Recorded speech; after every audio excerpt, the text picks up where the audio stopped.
Sickle cell disease is the most common genetic blood disorder in the U.S., with 2,000 babies being born with the disease annually. For patients, blood transfusions are critical to manage extreme pain and life-threatening complications.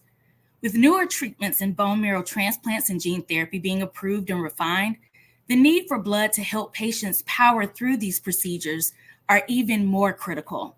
And blood donors who are Black are almost 3 times more likely to be a match.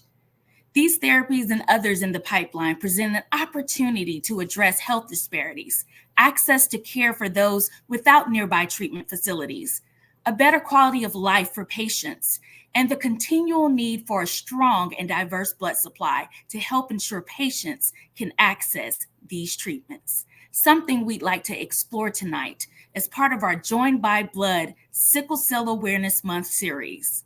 Hi, I'm Tiffany Taylor, Biomedical Communication Specialist with the American Red Cross, and welcome to our Facebook Live entitled The Power of Blood Donations. If you would, let us know where you're joining us from in the chat by dropping your city and state, and hit the share button to help spread awareness about sickle cell disease. I'm really excited to introduce our 3 panelists who are here to help us delve into this conversation. Wumi Bakari is a pioneering advocate for sickle cell and rare disease communities and the founder of WBPR Agency, where she is a global public relations exec providing strategic media counsel to top brands. Diagnosed with sickle cell disease SS at 18 months, she underwent a successful stem cell transplant in 2019 as a participant in the National Institute of Health clinical trial. Wumi serves on advisory boards for Beam Therapeutics, Vertex Pharmaceuticals, and Healthful Data. She is a board member of Through the Pain Incorporated, Sickle Cell Disease Partnership, and the Gift of Adoption Fund. In 2020, she launched #Sickle Cell Prodigy to unite patient advocates and stakeholders globally.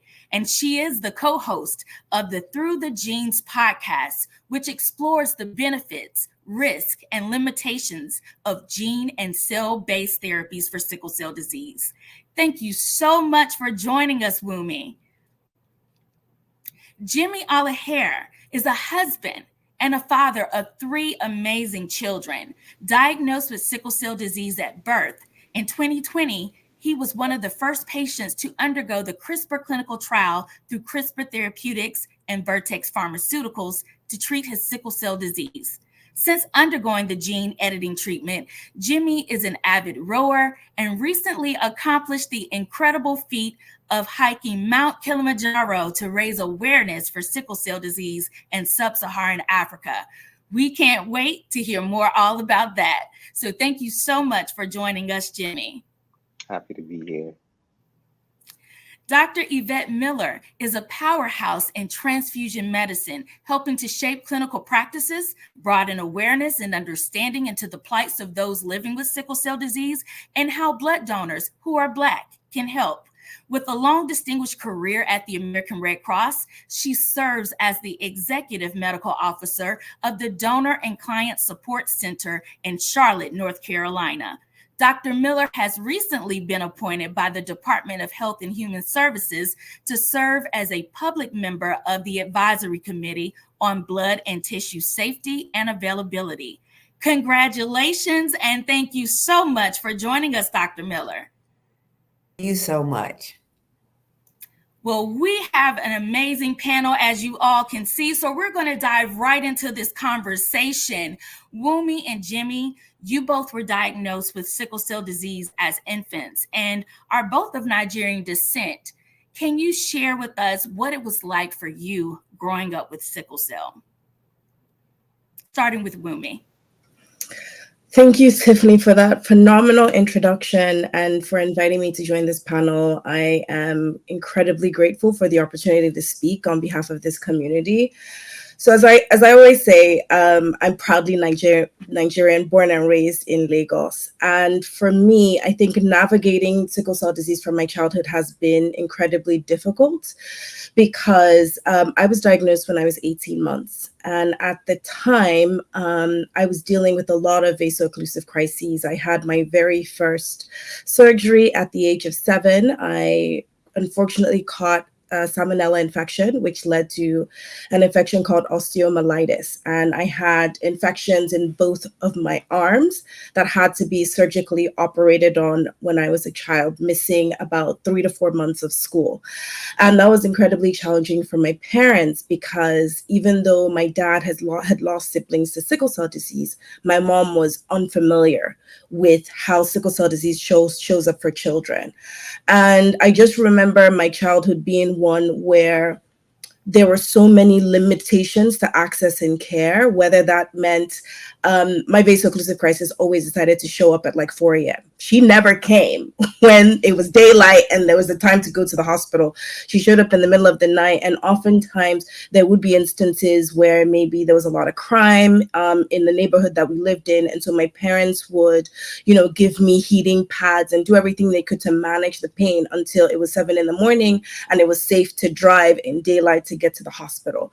And I just remember that even though I come from very well-educated parents, I often wondered that if I'm experiencing this, I wonder what children in remote parts of Nigeria, in underdeveloped cities, are going through when trying to access care. And so I think for me, growing up with sickle cell disease didn't just impact me as the individual, it significantly impacted my family unit as a whole. My brother oftentimes, even though he's 4 years older, felt left out because he would wake up in the morning to my auntie being a caretaker, but the rest of us were in the hospital trying to navigate my sickle cell diagnosis and my vaso-occlusive crisis. And so that can take a significant toll because I think my mom got to a pivotal point where she had to make the decision to quit her job because it was either our child is going to die in the hospital or one parent has to sacrifice their career so they could be constantly on standby during hospital admissions. And she made that really huge sacrifice for me. And I always say I owe everything I am today to my mother, because if she did not have the foresight to quit her job and take care of me, I know today for sure I wouldn't be here today, because in Nigeria, I think even our medical infrastructure is so underdeveloped. And so you have nurses there who are night duty, who use it as a time to sleep instead of actually taking care of patients. And I shared this at a Kaya Wellness conference, and I said, there was a time in my healthcare where I was taken to a government hospital, Luth, and I remember over the course of being there for 2 months, 7 patients in my room passed away. And they didn't pass away because their diagnosis didn't have any treatment. They passed away simply because of medical neglect, because the people who were paid to take care of them were overwhelmed by how many patients they were having to see and take care of, that just certain different measures that should have been, certain precautions that should have been taken weren't taken. And so for my family, I think we have had the ability to see the difference in care from a federal government level to receiving care at private institutions as well. And I'm sure, Jimmy, from your experience of growing up in Lagos as well, I think we share that in common in recognizing how we are privileged, one of the more privileged ones, that our parents were well educated to offer us the opportunity to come to the US and to be educated abroad, because we can kind of see firsthand the differences in care and treatment from our home country to in the US. Yes, thank you so much, Rumi. You've given us such a multi-dimensional view at what it was like for you. Jimmy, what was it like for you growing up with sickle cell disease? Yeah, it was daunting, very similar to Wumi's. My story was actually different, in fact, in the case that I was actually born here because my parents couldn't get access to an amniocentesis test back in Nigeria back then. So they came here to the US to get that test done, and that test, in fact, confirmed I will have sickle cell disease, and they decided to give birth to me here, which I believe, saved my life. I did go back to Nigeria, and like Lumi said, I grew up there as a young boy. I remember, well, I don't remember my first crisis, but my mom tells me tales of it, and I have a reminder that of it on me. I had learned to walk already, and I had started walking, and I had this serious pain crisis that completely damaged my fingers, and it took away my ability to walk, and I had to retrain myself to walk at the age of I think it was 1.5, which was difficult for my parents because I had already crossed that milestone, and it was difficult. It was daunting. I remember just feeling anxious a lot of the time of wanting to fit in with friends and always wondering when that pain starts in your back, if this is the one that's gonna probably take you home. And similar to Wumi, my mom, my dad not really having access to the healthcare we have here in the US, just using menthol rub and paracetamol to try and alleviate the pain. And they'll go at it all night. And I actually remember just at one point just passing out from the pain. And it reminds me of, I like to tell this joke of that song, Sunglasses and Advil. Last night was mad real. That was literally what my life was like growing up with sickle cell in Nigeria. It's just in complete disbelief as to how my night was and that I had to go through all that pain. And, in the morning, really nothing to show for it. And it continued to get worse as you get older. The disease progresses. You have different stressors. Eventually, my parents had decided that it was probably better for me to come back here to the US, which it did alleviate my disease, but it brought on its own set of troubles moving here, being a teenager living in the US. At the time, I was living in New Jersey with my aunt. So the cold weather definitely exacerbated the disease. And just, a kid from Nigeria wanting to fit here in the US, all of that compounded, and it became a horror show for me, from complications, acute chest syndrome, pneumonia, literally spending every season from, I think, literally from April to about December, or all the way around from December to about April. I'm literally living in the hospital. So it was very difficult.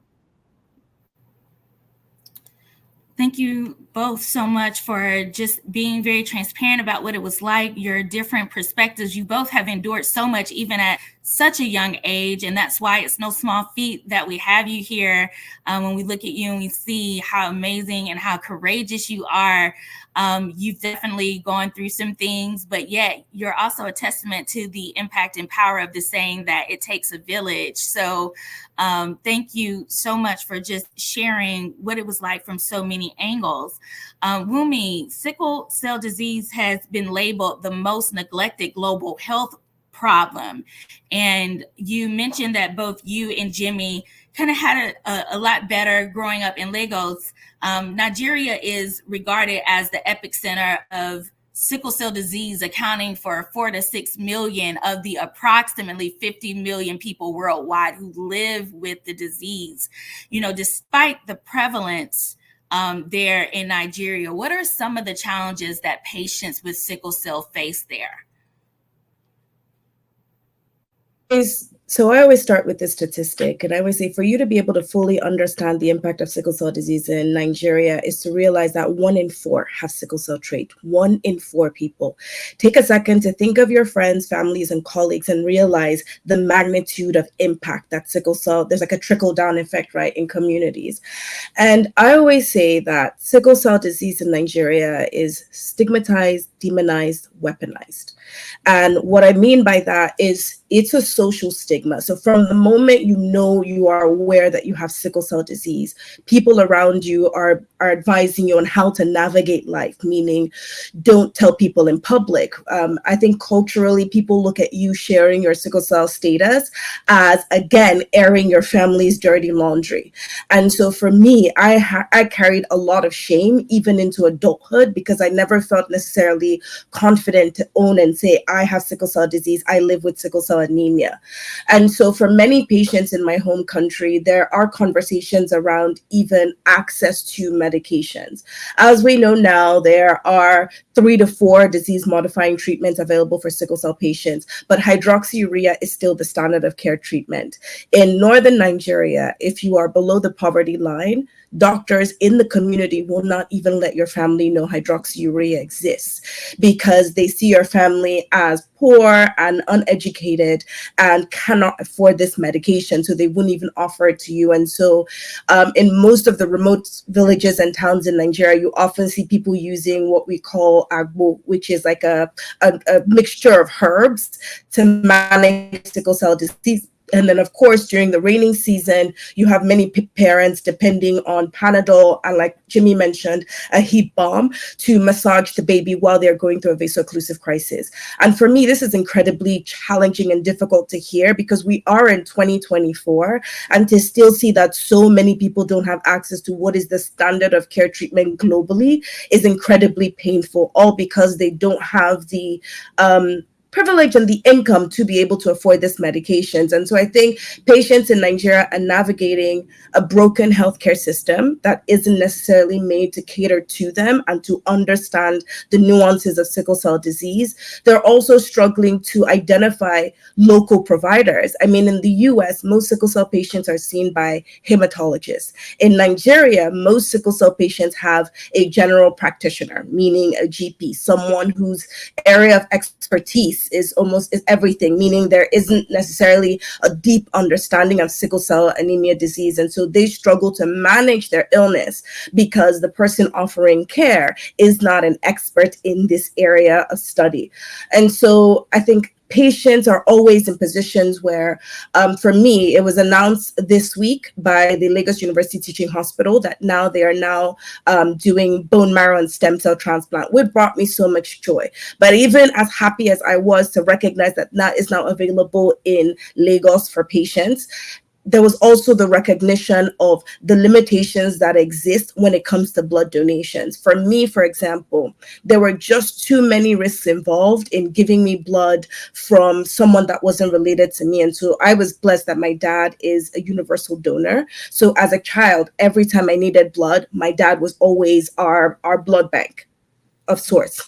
And so if I had that ability to have that through my father, then I wonder what other children in other cities are navigating, where maybe they don't have someone in their family who could be a universal donor, and they're struggling to reach out to neighbors and close family friends to donate blood so they can, again, just continue to manage sickle cell disease. And so even in my advocacy here, I always say my goal is, how do we get pharmaceutical companies to, again, offer maybe subsidized versions of these disease modifying therapies so it's accessible to patients? Because if your only focus is on North America, then you completely alienate the big regions where sickle cell is significantly impacted, for example, Nigeria and India. And so I think it's important in this space that, in recognizing the challenges that many Nigerian patients that have sickle cell disease are facing, we also collaborate with maybe some of the community-based organizations and some of the pharmaceutical companies, so that, again, it's more of a global impact and a celebration. Because I think oftentimes things start in the US, but they don't end here. And so I'm hoping that, like, as we continue on in this advocacy journey, there will be more and more collaboration with other parts of the world that are significantly impacted by sickle cell disease. Thank you so much, Wumi, for sharing that with us. It helps us to really understand the global status of sickle cell disease, not only here in the States, but around the world. And so we need to be aware of that. We need to also not only advocate for advancements here, but advancements everywhere, because if it's not available everywhere, and as Dr. Martin Luther King said, injustice here is an injustice everywhere. everywhere and anywhere. So we have to make sure that we are doing the advocacy work.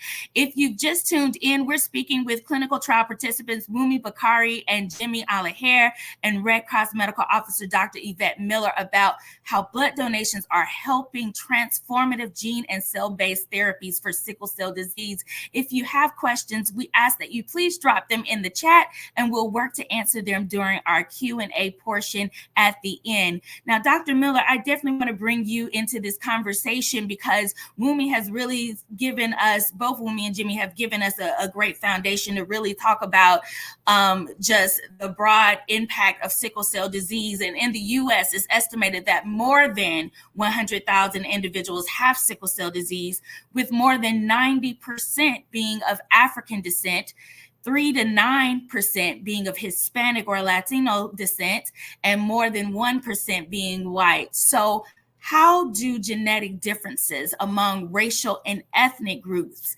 lead to different levels of susceptibility to sickle cell?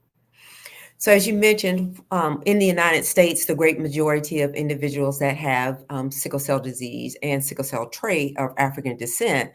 Sickle cell disease is not a disease of race, of ethnicity. Anyone can have sickle cell disease. It's actually a disease of what I say is geography, because those areas of the world where malaria is endemic is where we have the highest percentage of individuals with sickle cell disease and sickle cell trait.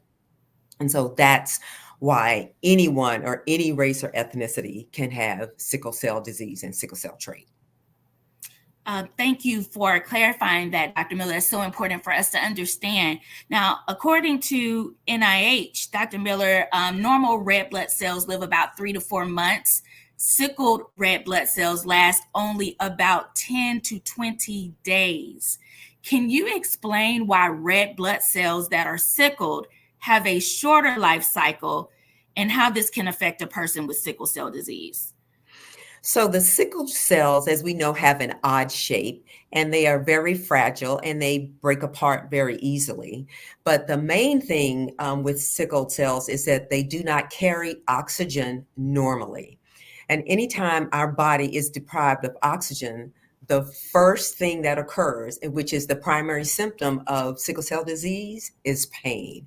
And so that's why the pain crisis is the primary manifestation of having sickle cell disease. And Dr. Miller, we have a question in the chat that I kind of want to bring in just a little bit early for us. It's from Renuka. I hope I am pronouncing that correctly, but she wants to know if you could please explain the impact of a vaso-occlusive crisis, especially for pediatric sickle cell patients, since you brought up the pain being a symptom here. Absolutely. So the pain crisis, and the medical term for the pain crisis is called vaso-occlusive crisis, as she mentioned. And anytime any of the tissues or organs of the body are deprived of oxygen, pain is the primary manifestation. And this prevents the tissues from getting an adequate blood flow.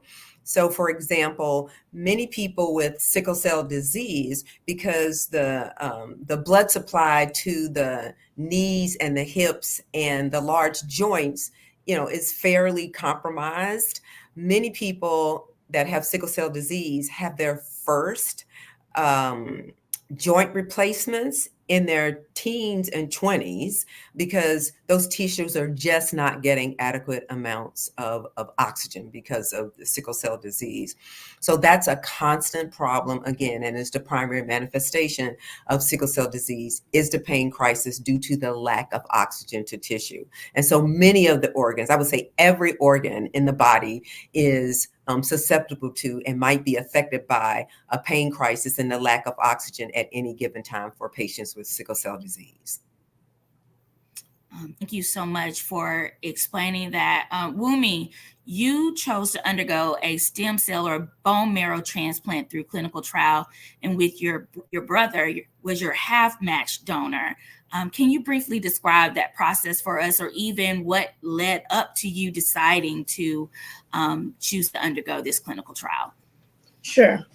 So in 2015, I had my life unravel in every sense of the word. I came to the US on a 2-week vacation to visit my older brother in Seattle. And on the flight from Amsterdam to Seattle, I had a vaso-occlusive crisis, which at the time we thought it was just one of many. I was admitted into the hospital, and fast forward 3 weeks into my admission, the doctor started to notice was not only was I severely jaundiced, I looked like I was 3 months pregnant, and my crisis seemed to be exacerbating. The infection started in my liver and then traveled to my lungs and my kidneys. And then a few weeks after that, I was diagnosed with something called Mycobacterium avium complex, which is a bacterial infection that can significantly impact someone that has sickle cell disease. Initially, the doctor said, we will take care of you. You'll be on 5 different types of antibiotics, but it's gonna be give and take for the first 6 months. And I think at the time, being face to face with death, that was very daunting to come to terms with. And so I said, if I'm going to die by this disease, I'm going to do everything within my power to fight as hard as I could. And so I leveraged my PR background. I reached out to CBO organization and I said, can I give you pro bono PR work? Because I'm navigating this really bad infection and I don't know when my end is going to be, but I would like to leverage my talents in other spaces. Now, I mentioned that organization because they put me in touch with the NIH with another study that was focusing on leg ulcers that are impacted by West African patients, which, again, as I mentioned, I was born and raised in Lagos, Nigeria. Participating in that study meant I met my mentor, Mr. Vince Bonham, who's the deputy director of the National Human Genome Research Institute. And I said, Mr. B, if this thing is going to kill me, I would like to fight. And I would like an opportunity to get into the NIH's clinical trial. He was kind enough to put me in touch with the National Heart, Lung, and Blood Institute. And that was when I was met by the nurses and they said, here are the options for you. You can either navigate bone marrow transplant. There are 2 types, haploidentical and autologous or allogeneic. Allogeneic meaning a full familial match. Or there is the option of gene therapy, but again, it is a newer treatment option. And at the time, my brother who's my only sibling. We share the same father and mother. So we did something called an HLA screening, and it came back that my brother was a 94% match for me. And for me, that gave me everything I needed to know that this clinical trial was my best option. Although I came from a place of desperation of this infection, I have to be on treatment for 24 months. I don't know if I'm going to live or if I'm going to die. I think one of the prayers I had said at this point, and I hope this speaks to people that are spiritual, was I had asked God that I didn't want to live past the age of 30 with sickle cell disease. I found out my brother was my match 4 days to my 30th birthday. And if that wasn't a neon sign from God, that the answer to my prayers has been my one sibling who has seen the highs and lows of sickle cell's impact on our family unit, I don't know what is. And so with that was how I participated in the NIH's clinical trial. And for those that are interested, the process is relatively complex because when my brother had been identified as a suitable donor match for me, then he had to undergo a series of tests because, again, they needed to make sure his body was healthy enough for him to donate his stem cells. So he went through a series of tests, making sure his mental health was in a good place for him to be even a donor for me. His lungs, his brains, everything was functioning properly.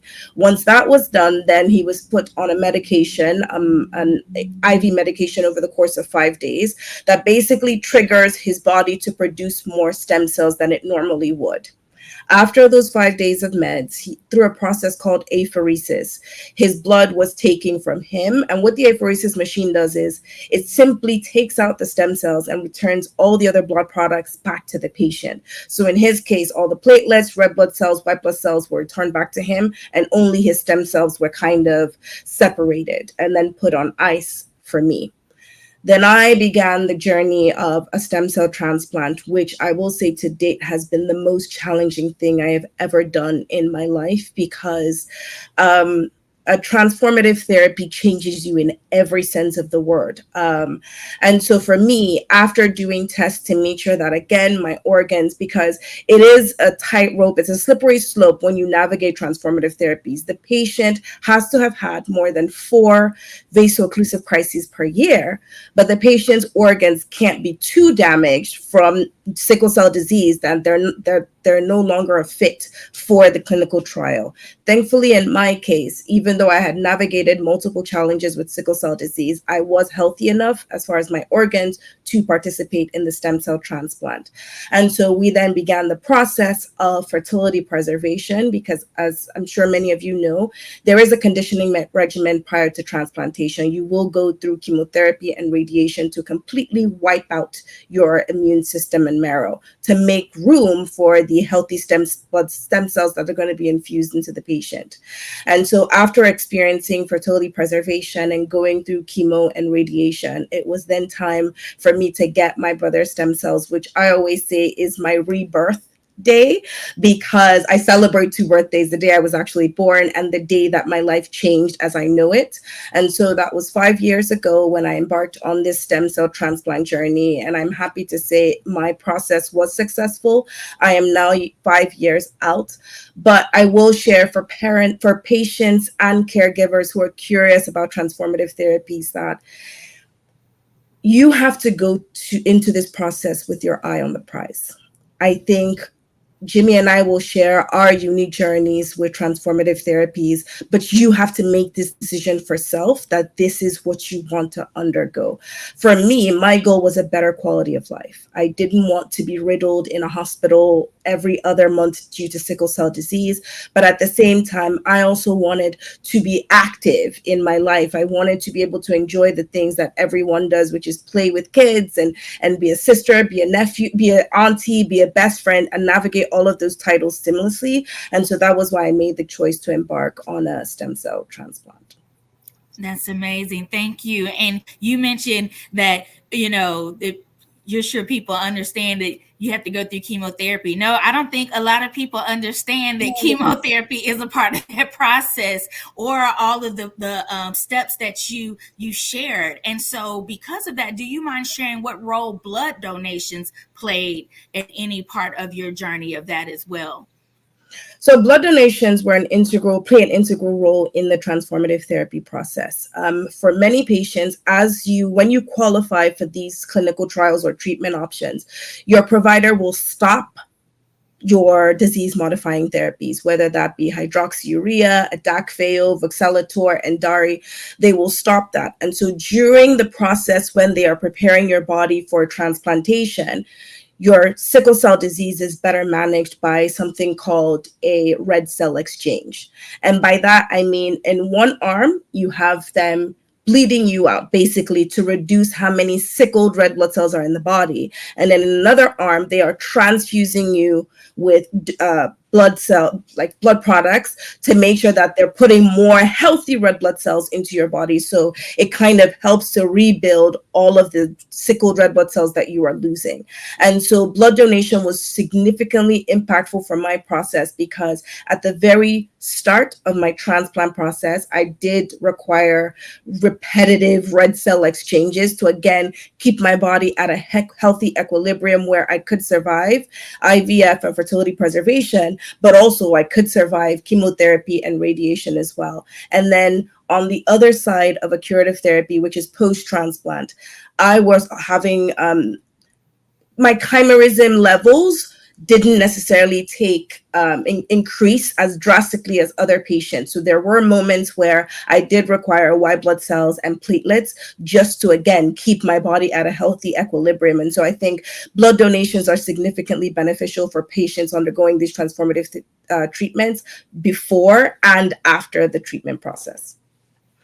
Thank you so much for sharing that with us. Now, Jimmy, you chose to undergo CRISPR gene editing, which does not require a donor. Can you briefly describe the process that you underwent? Absolutely.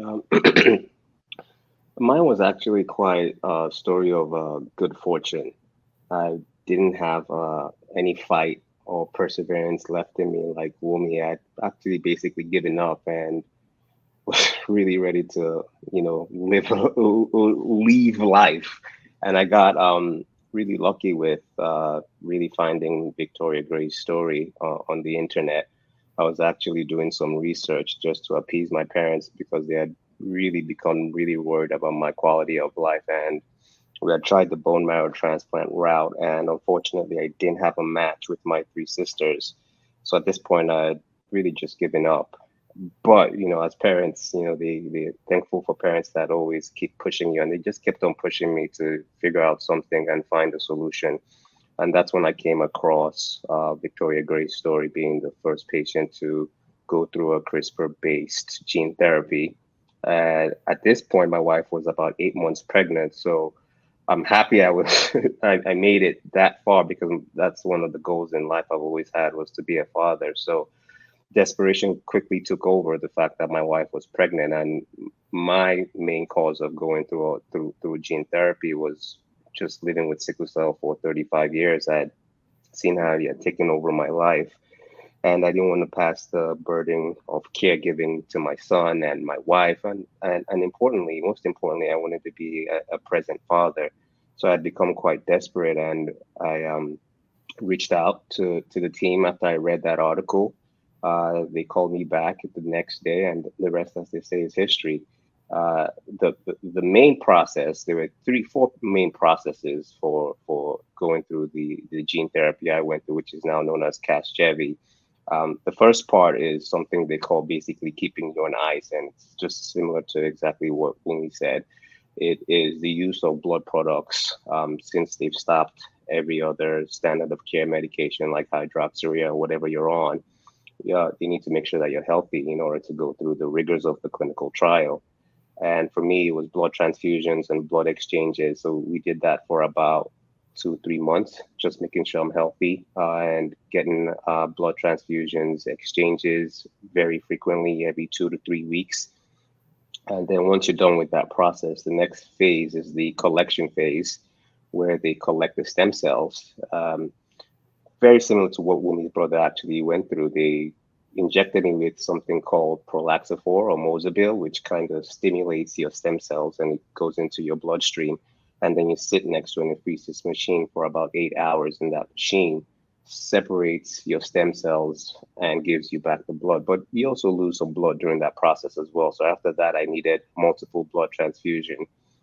And then the third phase is the conditioning phase, where you unfortunately have to go through chemotherapy as well for this treatment, which is very difficult. I think the whole process was difficult, and it really depend on the person to decide which was, depending on your personality or how you handle things, which one would be more difficult for you. I actually found the collection phase as difficult as the conditioning phase, in my opinion. But that condition phase was difficult nonetheless. And after the stem cells are collected and you're going through that conditioning phase, your cells are being manufactured at a lab, edited somewhere. And then finally, it's the fourth phase where they bring those cells back and then they infuse it into you. And that usually takes about 30 seconds. After going through all that, I think I had 4 collections, and after going through 4 collections, it took me about probably 2, 3 months to collect enough stem cells. It took about probably 30 minutes to infuse everything back into me. And that's typically what the gene therapy process is like. Me specifically, I'm sure most of you know, it's called Casgevy, and what basically that does is they found that gene called BCL11A, which turns on as soon as we're delivered. So we stop producing fetal hemoglobin. So what they do is they go back and they turn it off. And now I'm producing fetal hemoglobin. So I don't feel the effects of the hemoglobin S like I used to. So to just confirm, because now the fetal hemoglobin F, which, like you said, we tend to have when we are born, when we're babies for a certain time period. You're saying that now, because it kind of turned that on through gene editing, that you do not have the pain crises that you used to have. Is that correct? That's correct. I still have sickle cells, but now I have hemoglobin F as well with hemoglobin S. So the effects of the hemoglobin S that someone with sickle cell would normally feel, I don't feel any longer because I have hemoglobin F, which is actually better than hemoglobin A, is what I've come to learn. It binds to oxygen so much better because think about it, it's baby hemoglobin, it's in utero, so it's extremely strong, has great affinity for oxygen, and I enjoy all those benefits now. I feel like an X-Men. Wow. That's amazing. Jimmy is dropping bars tonight and dropping all types of analogies and characters, just throwing it in there. And so, Dr. Mill, I want to bring you in to really help us wrap up a little bit of what Wumi and Jimmy have shared tonight about their process and the role that blood donations have played. I'm just curious to know, for those who may be watching and tuning in and they're processing and putting all this amazing information together, true or false, can a person start the process of some of these stem cell treatments or gene therapy treatments without blood? Is it possible to even go through them without blood? True or false? That is false because, as both of them have mentioned, when their medication for treatment has been stopped, then the only cells that they are making are sickle cells. And so in order for them to remain healthy in preparation for the treatment, they have to undergo, as they mentioned, red cell exchange. And again, as they both have mentioned, we remove in that process, we remove about 60 to 70% of their red blood cells and infuse them with normal red blood cells, which carry oxygen. And so literally they cannot continue to function without these red blood cell exchanges after their treatment for sickle cell disease have been stopped in order to prepare them for this, for their for their treatment. Okay, so it sounds like they're depending on whole red blood cells from donors, right? And even when they're Absolutely. going through chemotherapy, if their platelet counts are low, they may require platelet donations. Absolutely. So again, after they go through chemotherapy, again, both their red blood cells and their platelets are at extremely low levels. And platelets are the cells that lead to, that prevents bleeding.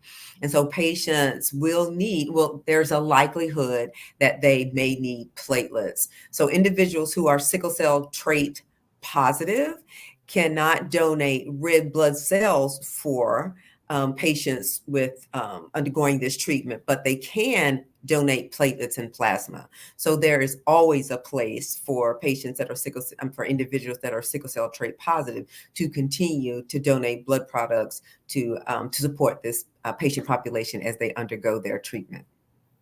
Okay, so you're sharing something unique there too.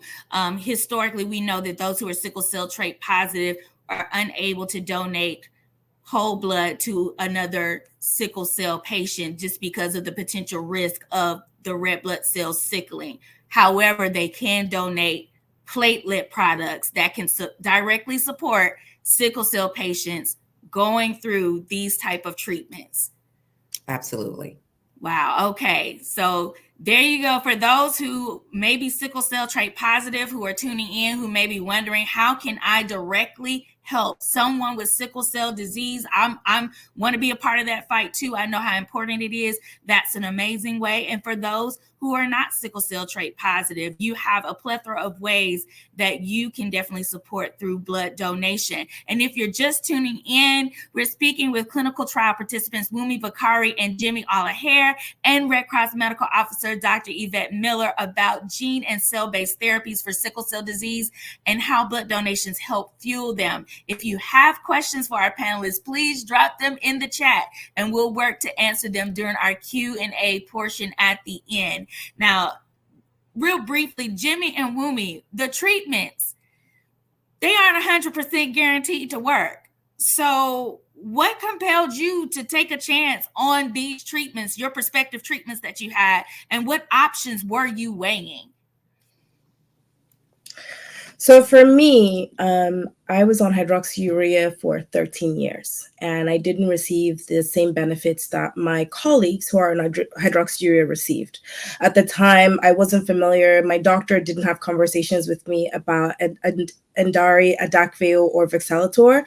And so for me, I wanted to live. So even though I know I was taking a huge risks, I think my nerves were alleviated when I was told that my brother was a 94% match. And then as we got closer to my transplant, we were then informed that we just so happened to be the exact same blood group. So even though my brother was a male donor, there were a lot of things that my doctor talked through with me that made me feel comfortable to take that chance. But I think more importantly, and every warrior in some way or fashion has experienced this, sickle cell is incredibly debilitating. As you age, this unpredictable blood disease can wreak havoc in every facet of your life. And so for me, my quality of life was incredibly important to me. If I want to be on earth, I want to do all the things and live like every other normal person. And so for me, it was a risk that I was willing to take because I had, over the course of living with sickle cell for 32 years, I have navigated some very dark days that have significantly impacted my mental health. And I felt this was the right option for me. And so for warriors who have gone through treatment and it did not work, I have a huge level of respect for them because many of them continue to advocate for other warriors in this space. And so I think for me, all bets were on this clinical trial. And I also am someone that is of deep faith in God. I always say God is my best friend. We have moments where we were besties and moments where I'm like, okay, the body is hurting today, Lord. You and I were not on the same page. And I think the relationship that I've developed with God was one where I knew he was guiding me through every single facet of my journey. And so I had to wholeheartedly and fully and deeply just trust that he was going to get me through this, and stay optimistic. And so for me, I would bet on this transplant all over again because the remarkable changes in my life from before till now, everybody can see that I feel like I'm a joy to be around. Whereas with sickle cell disease, I felt there was like a heavy dark cloud always over my shoulders, and I was present, but I wasn't truly living. Wow. That's a whole hashtag quote moment. I was present, but I wasn't truly living. You are living, and you definitely are a joy to be around. Thank you so much for really just sharing that pre and post and what it was like for you and why you bet on this. So that's amazing, and we're happy for you because your quality of life matters. So and it matters for all the other warriors out there, and that's what's so important here. Jimmy, for you, what would you say? What were you weighing, and why did you choose to take a chance on Casgevy or CRISPR gene editing treatment? For me, I was, like I said, quite desperate to be present, to be a present father. And just living with sickle cell for 35 years, I could sense death was just lingering around. And I saw this as a risk. Not taking the trial, not going towards the trial was actually riskier. I'd actually done a slight risk analysis and realized this is the best shot I have at being a present father and a husband with my wife to be around was going through this clinical trial. I had no other option. I had no doubt that it will work just from reading the story. And I just went in full force with the same mindset when we went into just really, really positive. I didn't leave any room for it not working. And to be quite honest, I said, because it's such a new therapy, it's so novel, we don't have any data as to what's going to happen. Victoria Gray is only 5 years out, 5, 6 years out. We don't have any data on what's going to happen 7, 8, 9, 10, 15 years out. That's why we're in a follow-up study for about 15 years. But just from what I had lived my first 35 years with sickle cell disease, I was comfortable going into the trial knowing that Victoria had had good 5 years of a new transformative life. And if we could have just 5 years of not living with sickle cell disease as I knew it, it was so worth it for me. So if I should drop dead today, get hit by a bus, or the storm somehow destroys me, it's been a fantastic 4 to 5 years, and it makes everything so worth it. That's amazing. And we're excited about your new quality of life as well, Jimmy. And you just recently climbed Mount Kilimanjaro in Tanzania in honor of Sickle Cell Awareness Month. What was that like for you? It was life changing. At the onset of this chat, we told you about my story of my mom not having access to newborn screening, and like Wumi said, in 2024, this is still happening in remote parts of Africa. They don't have access to newborn screening, hydroxyurea. So when the opportunity was presented to me, it made perfect sense. It was almost like a full circle moment, being the fact that I benefited from newborn screening here in the US. And that was really the goal of the challenge, even though the climb was to kind of symbolize what people with sickle cell live like. When you're up there, the altitude is high, we're in pain, or constant headaches is very similar to the headaches you get when your counts are low, the shortness of breath for the thin air. Everything was just, quite symbolic and very micro way of what it looks like or feels like to live with sickle cell disease. So when I had the opportunity to do that, I took it on. It was extremely difficult. I think I went in there a little bit cocky, which came back and bit me in the behind because it was a little harder than I anticipated. But thanks to my fantastic teammates and the porters, I was able to summit. We raised over $1 million for sickle cell disease in the sub-Saharan Africa to provide newborn screening and hydroxyurea. So it was, like I said, it really changed my life. That is huge. Congratulations on exceeding your goal in more than one way. And if you could just also share, just like how significant is it for you to make that climb when you think about altitudes and having sickle cell? Because that's another thing, right? Flying in the plane or living in certain places of the country where there are high altitudes or cold weather conditions or just various nuances that can impact sickle cell. Yeah, it really, really shows the power of gene therapy. Before I would take a flight, before my transplant, I would take a flight and I would need 2 weeks to recover from a flight, just one flight. My ankles would swell. I would be in crisis for days. And I did need oxygen, if I'm quite honest, up there. But the fact that I was actually able to reach the summit with the help of oxygen and came down 2 days later feeling like nothing ever happened is just miraculous. It really shows what technology can do if put in the right direction. All right. Well, again, we're so excited for this new quality of life, this new feat. Everybody can't say that they've climbed Mount Kilimanjaro. That's like huge. I feel like we are sitting here on this panel tonight, Dr. Miller, with some true rock stars in so many capacities. And Wumi and Jimmy, Dr. Miller, I'm going to say we're in our lightning rod phase of questions, and we have some Q&A in the chat that I want to hit. So if you all can help us answer some of these questions real quickly, that would be great, because I definitely want to get them in. Mia says that she struggles with donating blood and plasma. How else can she or others who struggle with donating blood, platelets, plasma support or volunteer if they can't donate physically, or even if they can't donate monetarily to support sickle cell? Well, they can certainly volunteer. And if you can't donate yourself, definitely encourage take someone with you. Get in your car, take a car full of folks with you and take them to the collection site, but definitely be encouraging and supporting of people, your friends, your family, your colleagues that can donate in your stead. So always be very supportive and encouraging of other people to donate if you do have issues in relationship to being eligible to donate. That's great. Wumi, I see it on your face. What are some ideas that you have? You are a strong advocate in this space. What are ways that Mia and others can help support this cause? I think it's so important. I'm so glad that Mia shared her photo because she is a Black young woman.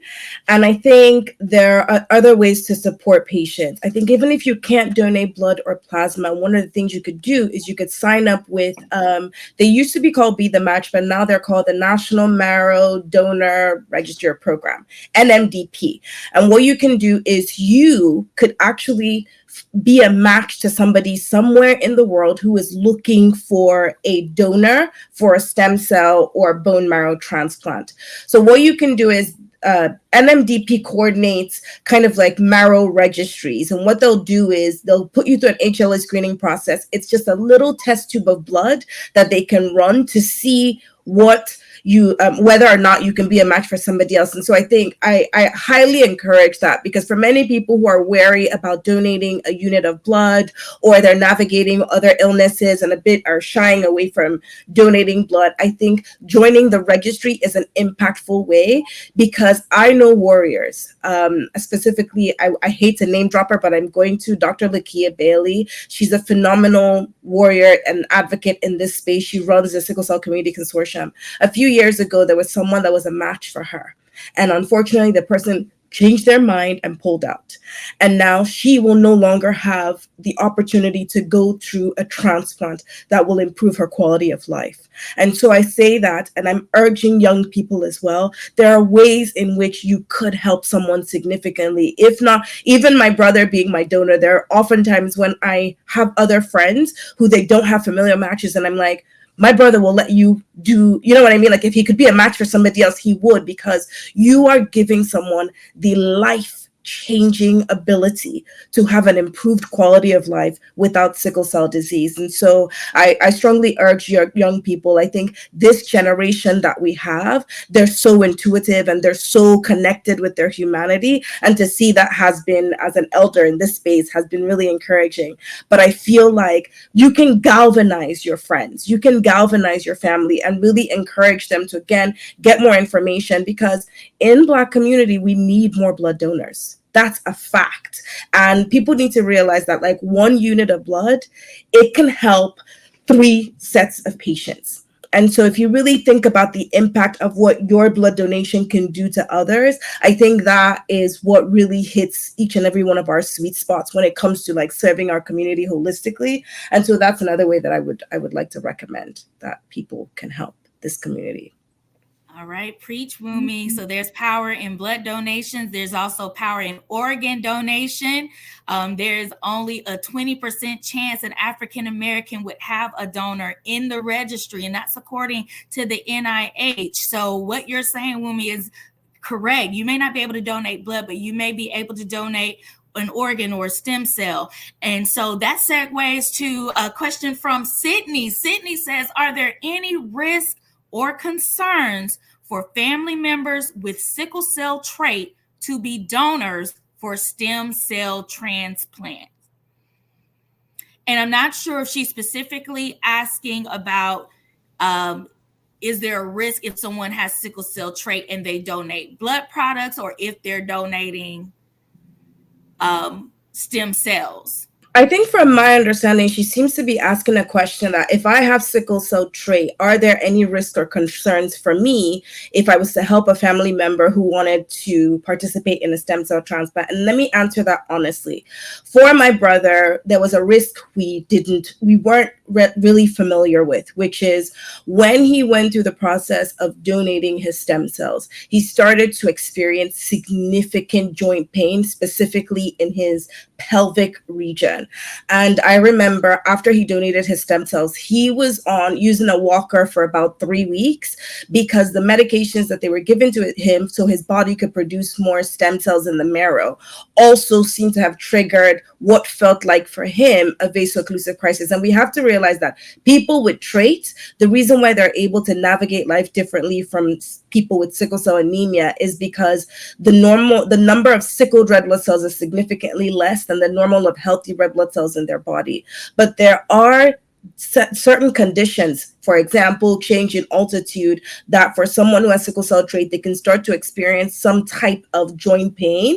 And so for him, we weren't thinking he would experience that, even though my brother was fantastic when he was donating. He stopped alcohol, he stopped red meat, he stopped fish. He was on a very healthy diet because for him, it was imperative that he donated top shelf stem cells for me. But in doing that, not seeing my brother navigate pain, especially the type of pain that I've experienced with avascular necrosis, was very difficult for me to see.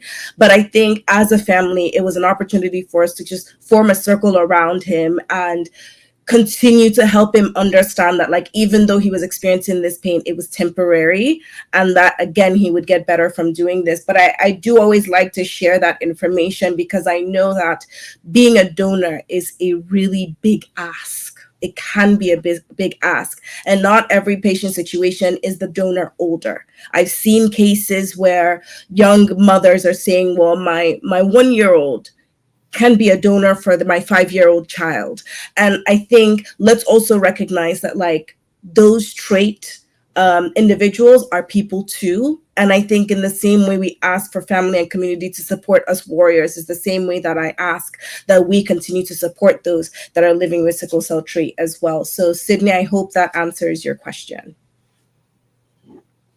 Thank you so much, Bumi. Thank you, Sydney, for that question. Thank you, Mia, for your question.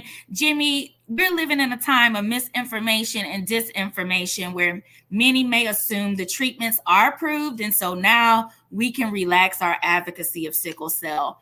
How can communities continue to help sickle cell warriors, whether or not these warriors are undergoing new treatments? We cannot relax our advocacy at all.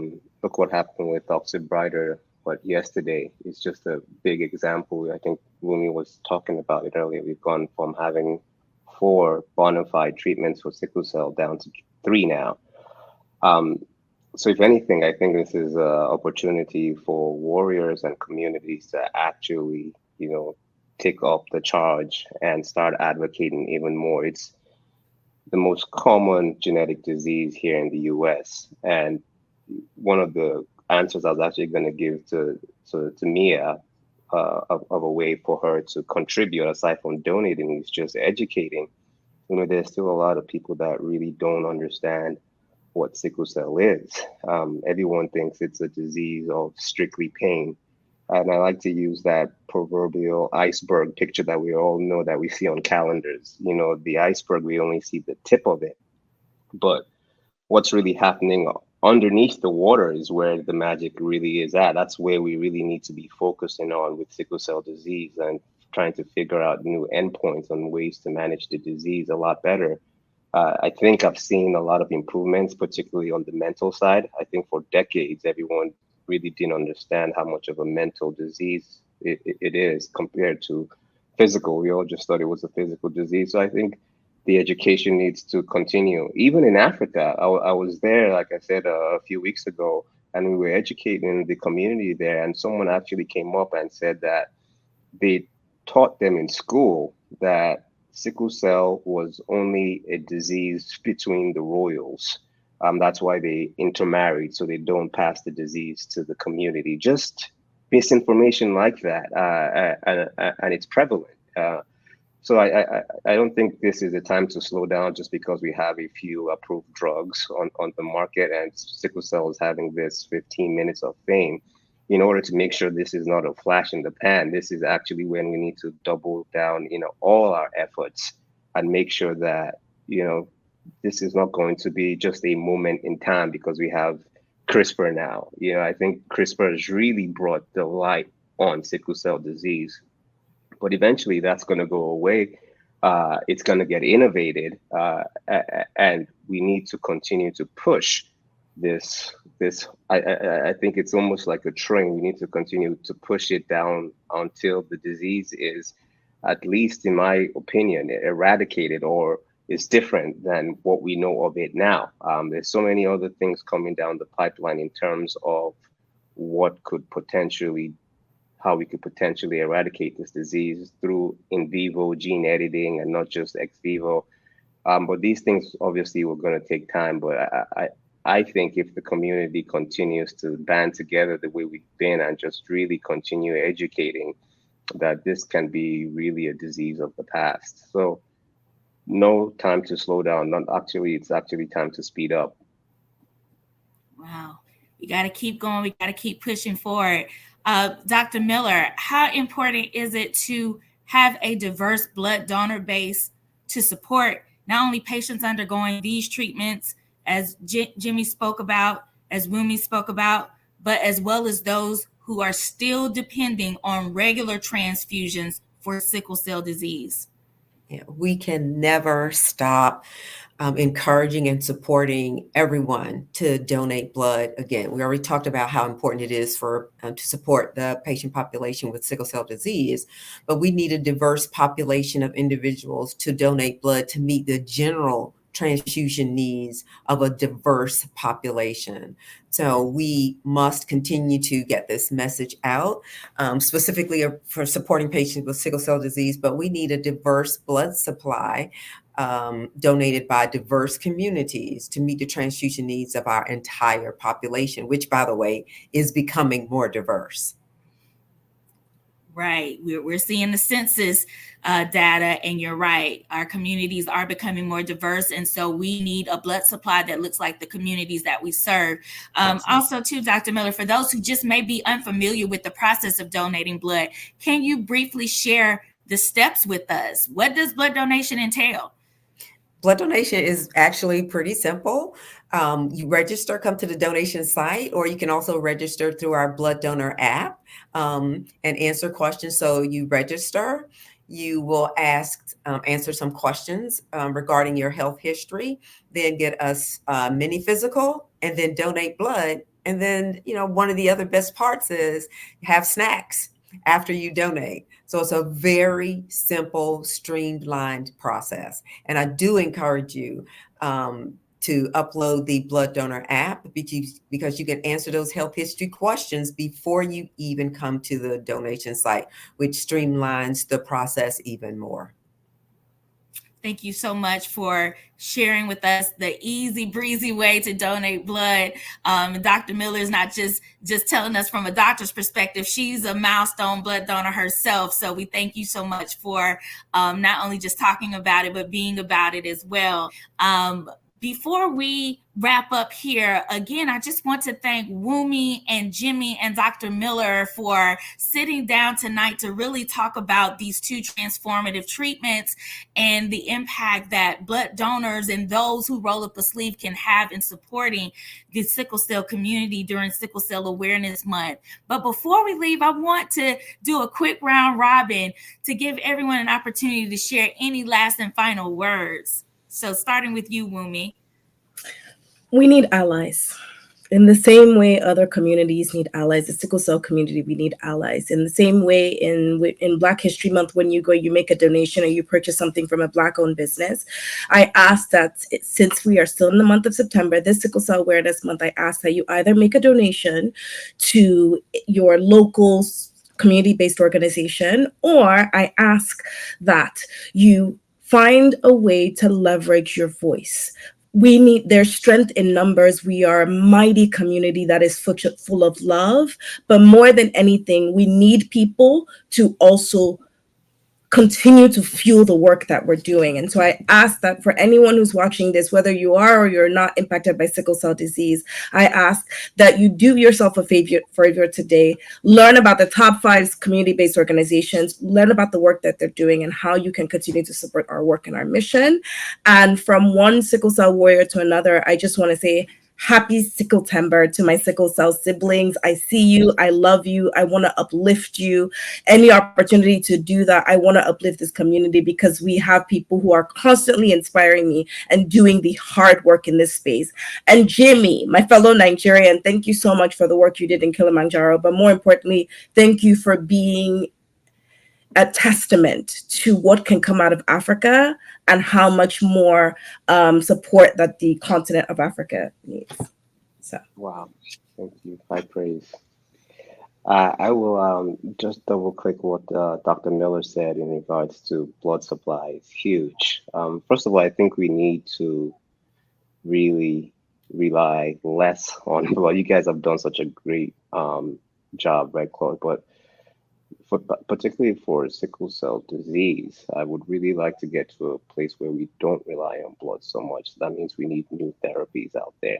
But in the meantime, blood is actually life-saving. I don't think I'll be here without people that donated blood. Many times that I've had surgeries I needed to get exchanged, but every surgery I've always had, or every surgery I've always needed, I've always had to get an exchange transfusion or a blood transfusion beforehand, particularly because I have sickle cell disease. I think many people don't really understand that blood is truly a lifeline, as important as water is. So I just really wanted to double click on that and really encourage people like Mia. I'm not sure what your reservations are in regards to donating blood. It could be some people have fear of looking at blood, but I really encourage you to do as much as you can to really overcome it because you can really, really save someone's life. And that's huge. That's important. I can't tell you how many times someone I know who's donated blood and has gotten that text from the Red Cross to say, hey, your blood's being used, how empowered it makes them feel. It's literally a superhero.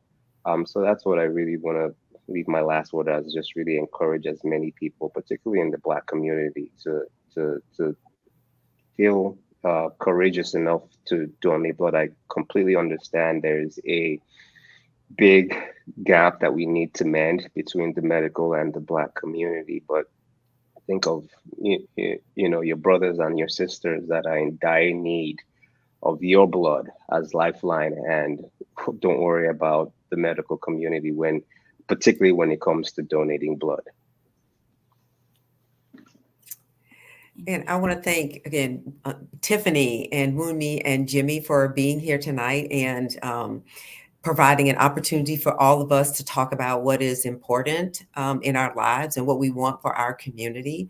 So I do encourage everyone to take the opportunity to donate blood and to host blood drives. That is just as important as donating, is getting your communities, your organizations involved with hosting blood drives. And lastly, I also want to say how important advocacy is. A major part of my platform and that the work that I do is advocate for and on behalf of the sickle cell community, as well as for blood donors. And then for Wunmi, I have a shout out because Vince Bonham is a friend of mine. He was one of the first people I met with the very first job I had with Red Cross in Michigan, and we've been friends for years. And so when I heard you mention his name, it just touched my heart. So he is definitely somebody I love and care for deeply, who has been a partner with me for years. Well, thank you all so much again. And Dr. Miller didn't mention it, but she is just an incredible stateswoman and leader of our sickle cell initiative. We have a national initiative that we launched in 2021 with the goal of increasing blood donations in the Black community. And it's my honor and pleasure to say, because of a whole lot of amazing Red Crossers and community partners and courageous blood donors, we have reversed the pre-pandemic trend of low blood donations in the Black community. That is something to be proud of. but we have to keep it up because the need for blood is continuous. And we know that there are patients right now in the hospital battling that need our support. So in the wake of Helene, sickle cell warriors, they're fighting their own battle. Some of these patients urgently need closely matched blood donations to weather their health crises. You have the power to be a lifeline, like Jimmy shared. Please take a moment now. Schedule your blood donation appointment by visiting redcrossblood.org/ourblood.